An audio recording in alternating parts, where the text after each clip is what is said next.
Let's imagine there are two people and they're totally in love with each other.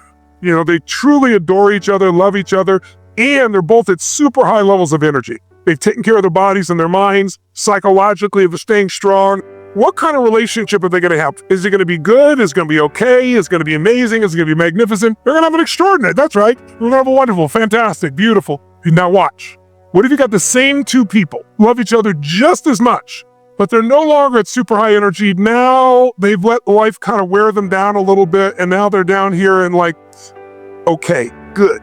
And now they still love each other, but you know, they don't quite have that same level of energy, and it's like, you know, they're a little worn down of taking the kids to soccer practice and, you know, some financial pressure in the business, and, you know, I'm worried about mom. And so as a result, the energy's down here. They love each other just as much, but it's not the same. What if their energy drops even further and now they're down here and they really got a challenging time? I mean, they're really frustrated, they're tired, they're exhausted.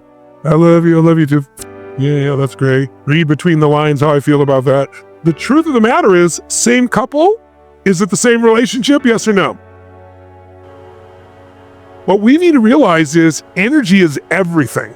If you have the right energy, you can get yourself to follow through. So how many of you have days, though, where you woke up in the morning and thought to yourself, your mind says, let's go get him, and your body says, I can't get out of bed? Who's had days like this, right? Or days, have you ever days where you wake up in the morning and you go, I don't want to talk to people today? If you're in business or life and you don't talk to people, you got a problem. Or if you do and you fake it, like, oh, I'm doing great. How are you? Yeah, good. We all got giant meters today, don't we? I mean, nothing's real anymore. Reality TV is not even real. That's how starving we are for real.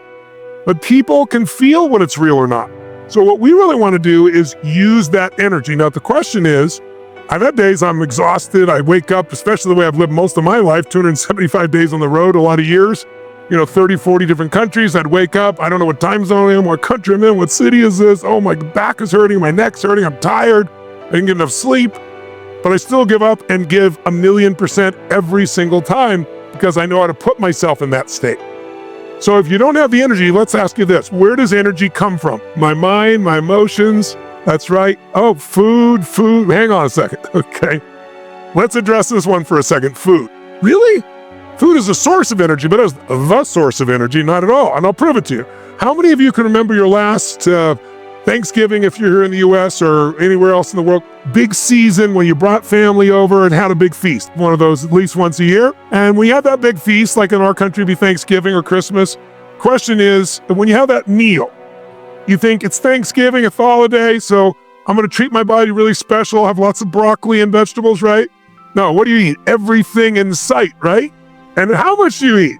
Everything you can. You're so stuffed at the end, you sit back and you're like going to probably push yourself away from the table and you go, oh, I'll never eat again. And someone goes, pumpkin pie? You go, okay, right. How do you feel after that big meal? Do you really want to go play football, go for a run? No, you want to lie on the couch and watch the boob tube, maybe take a little nap. See, have you ever seen people after lunch? Usually energy drops massively. So it's not food. Energy is a habit. So before we do anything else, if we do it in low energy, it's not going to have an impact. In fact, we did a study with Stanford. They did a study on us. They took one of my seminars. Two of their professors, rather, went through one of my 6-day programs. That's their immersion program. And they were both clinically depressed. And they came back with no symptoms of depression, got rid of their drugs. And they said, this is unbelievable. We'd love to do a study. Do you have any data? I said, well, I got millions of graduates. No scientific data. I said, well, happy to have you do a study. I said, what do you want to study? They said, well, it was the middle of COVID. They said, there's so much depression, there's so many overdoses. I mean, the kind of impact you're having here seems profound. We'd love to do a study. I said, well, what would you compare it to? Like, what's the current studies when people get treated for depression with drugs and talk treatments? And they said, well, it's crazy. When you look at the meta studies, which is a study of many different studies, you'll see on average, 60% of the people make no improvement whatsoever. And they have all these drugs that have side effects. 40% improve, and on average, they improve 50%. They're half as depressed as they were. Very few people get cured. Some keep taking these antidepressants the rest of their life. And one of the side effects is suicidal thoughts. Says it right on the box, right? It's just crazy. 2 years ago, 2022, on the cover of Newsweek, they showed through these new studies that these SSRIs don't work at all, but we still sell them. It's completely insane. They numb you. They don't deal with the actual challenge. And so I said to them, well, you could almost get that result, 40% improvement with a placebo. They said, maybe. And I said, what's the best study you've ever done? And they said, the best study was done 5 years ago at Johns Hopkins, and they gave people 30 days of psilocybin, this is magic mushrooms, and therapy for 30 days, cognitive therapy. And at the end of that, I said, you should have had it changed by that time, 30 days of drugging them out. And they said, yes, it was the most result they'd ever seen. At the end of 6 weeks, 54% of the people had no symptoms whatsoever of depression. They said it's the greatest result we've ever seen in the history of psychiatry. And I said, well, that's wonderful, except you can't do these drugs in most places, right? That's how it's true. I said, well, let's do the study. You set it up, compare it just like you did the Johns Hopkins. The results, to cut to the chase for you, were so dramatic, they were afraid they'd get canceled. So they sent out the data to 3 different private groups that evaluated it, and they all came up with the same result. After attending the program, just to give you an idea, these people changed their patterns of thinking, feeling, and being.